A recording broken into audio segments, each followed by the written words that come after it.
Praise the lord. మన ప్రభువైన యేసుక్రీస్తు నామములో అనుదిన దైవ కృపా కార్యక్రమం ద్వారా ఈ దినాన దేవుని మాటలు వింటున్న మీ అందరికీ హృదయపూర్వక వందనాలు తెలియజేస్తూ ఉన్నాం. ఈ మాటలు వింటున్న మీకు నా దేవుడి కృపను అనుగ్రహించి ఈ దినమంతా నడిపించునుగాక. ఆమేన్. యోహాను సువార్త 2వ అధ్యాయం 11వ వాక్యాన్ని చదువుకుందాం. గలిలయలోని కానాలో యేసు ఈ మొదటి సూచక క్రియను చేసి తన మహిమను బయలుపరచెను. Praise the lord. మన దేవుడైన యెహోవా మన పితరుల కాలంలో మోషే ద్వారా ఇశ్రాయేలీయుల ప్రజల ఎదుట, ఐగుప్తు ప్రజల ఎదుట ఎన్నో సూచక క్రియలను కనపరుస్తూ వచ్చాడు. అంతేకాకుండా పరిశుద్ధ గ్రంథంలో అనేక మంది మన పితరుల ద్వారా సూచక క్రియలను ప్రజలకు కనపరిచి ఆయన మహిమను బయలుపరుస్తూ వచ్చాడు. కొంతమందికి మాట మీద నమ్మకం ఉండదు. ఏదైనా ఒక క్రియ ద్వారా సూచన కనపరిస్తే వారికి నమ్మకం కలుగుతుంది. అదే సూచక క్రియ. ఈ సూచక క్రియలను మన ప్రభువైన యేసయ్య సేవ చేసిన దినాలలో అనేక ప్రజల మధ్యలో కనపరుస్తూ వచ్చాడు. ఈ సూచక క్రియల ద్వారా అనేకులు యేసుక్రీస్తులో దృఢపరచబడ్డారు. మరి ఆయన చేసిన మొట్టమొదటి సూచక క్రియ కానా పెళ్లిలో నీటిని ద్రాక్షారసంగా మార్చడం. కానా అనే ఊరిలో యేసయ్య ఒక వివాహానికి పిలువబడినప్పుడు ఆ వివాహ విందులో ద్రాక్షారసం అయిపోయింది. ఆ విందు వారందరూ కూడా కలవరపడుతూ ఉన్నారు. యేసయ్య తల్లి అయిన మరియా ఈ సంగతి యేసయ్యతో చెప్పింది. యేసయ్య అంటాడు కదా, నా సమయం ఇంకా రాలేదు అని. కొంత సమయానికి యేసయ్య ఆ విందు ప్రధానిని పిలిచి రాతి బాణలను నీళ్లతో నింపమని చెప్పినప్పుడు ఆ బాణలను వాళ్ళు నీళ్లతో నింపారు. వెంటనే ఆ నీరు మాధుర్యమైన ద్రాక్షారసంగా మార్చబడింది. Praise the Lord. ఈ సూచక క్రియ ద్వారా అనేక మంది ఆయన యందు విశ్వాసం ఉంచారు. ఈ విషయాన్ని బట్టి మనం గమనిస్తే యేసయ్య మన జీవితంలో కూడా సూచక క్రియలను చేస్తాడు. అయితే మనకిష్టమైన సమయంలో కాదు గాని ఆయనకిష్టమైన సమయంలోనే ఆయన నామం మహిమపరచబడినట్లుగా మన జీవితాలలో అద్భుతాలు, సూచక క్రియలను దేవుడు జరిగిస్తాడు. ఆమేన్. ప్రియమైన దేవుని బిడ్డలారా, మన జీవితాల్లో కూడా ఆయన చేసే అద్భుతాలను, సూచక క్రియలను చూడాలని అనేక సార్లు మనం ఆశపడుతూ ఉంటాం. మనం ఒక సమయాన్ని నిర్ణయించుకుంటాం కానీ ఆయనకు సమయం ఇవ్వం.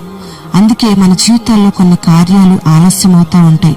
ఆయన చేసే కార్యాల కొరకు మనం కనిపెట్టలేక నిరాశ పడిపోతూ ఉంటాం. ఎన్నో సంవత్సరాలు ప్రార్థిస్తున్నాం, నా అప్పులు తీర్చబడడం లేదని, నా దేహంలో ఈ రోగం ఎప్పుడు పోతుందోనని, నా తాగుబోతు భర్త ఎప్పుడు మారతాడోనని, నేను నా కుటుంబం ఎప్పుడు దీవించబడతామని, కోరుకుంటున్న ఉద్యోగం ఎప్పుడు వస్తుందోనని, కుటుంబం ఎప్పుడు కట్టబడుతుందోనని మనలో మనం కుమిలిపోతూ ఉంటాం.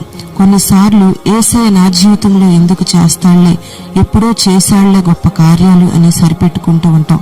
ప్రియమైన దేవుని బిడ్డలారా, మనం ఆరాధిస్తున్న దేవుడు సజీవుడు. ఆయన నిన్న నేడు నిరంతరం ఒకటే రీతిగా ఉన్నాడు. మన పితరులకు ఆయన మహిమను కనపరిచాడు. యేసయ్య సంచరించిన దినాలలో ఆయన మహిమను ప్రత్యక్షపరుస్తూ వచ్చాడు. ఈ దినాలలో కూడా మన జీవితాలలో ఎన్నో కార్యాలను జరిగిస్తూ ఉన్నాడు.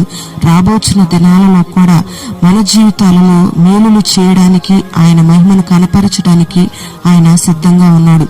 మరి నువ్వు అధైర్యపడకుండా, కృంగిపోకుండా కొంచెం ఓర్పు కలిగి సహనంతో కనిపెట్టి సూచక క్రియలు చేయడానికి ఆయనకు తగిన సమయం ఉందని నువ్వు గ్రహించి స్తుతించి ప్రార్థించగలిగితే నా దేవుడు నీ జీవితంలో బలమైన అద్భుత కార్యాలు చేయబోతూ ఉన్నాడు.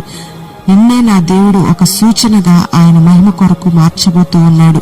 అనేకులు ప్రభువులో స్థిరపరచబడినట్లుగా నిన్ను ఆశీర్వదించబోతూ ఉన్నాడు.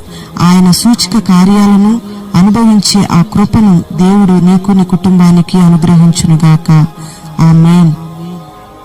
పరిశుద్ధుడా, ప్రేమాస్వరూపి, దయగలిగిన తండ్రి, నీకు స్తోత్రం చెల్లిస్తూ ఉన్నాం. ఈ దినాన నీ మాటలు వినని బిడ్డలందరినీ మీరు దీవించండి. మా పితరుల దినాలలో అనేకమైన అద్భుత కార్యాలు, ఆశ్చర్యకరమైన కార్యాలు, సూచక క్రియలను జరిగించారు.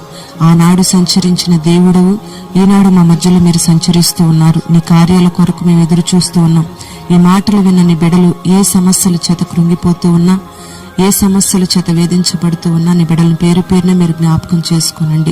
గొప్ప ఆశీర్వాదాన్ని మీరు కలుగు చేయండి. సమస్యలపై విడుదల మీరు దయచేయండి. నీ బిడ్డలను సాక్షులుగా మీరు నిలబెట్టండి అయ్యా. అనేక అద్భుతాలు తండ్రి నీ బిడ్డలు అనుభవించడానికి మీరు సహాయం చేయండి. మేలులు చేసి మహిమ మీరు పొందుకొని ఈ దినమంతా నీ కృపను అనుగ్రహించండి. ఈ దినమందే నీ బిడ్డల జీవితాల్లో అద్భుతాలు చేయ మీరు ప్రారంభించండి. మహిమ మీరు పొందుకొని నీ బిడ్డలు వర్ధిల్లింప చేయమని నజరేయుడైన యేసు నామములో అడుగుచున్నాము తండ్రి, ఆమేన్.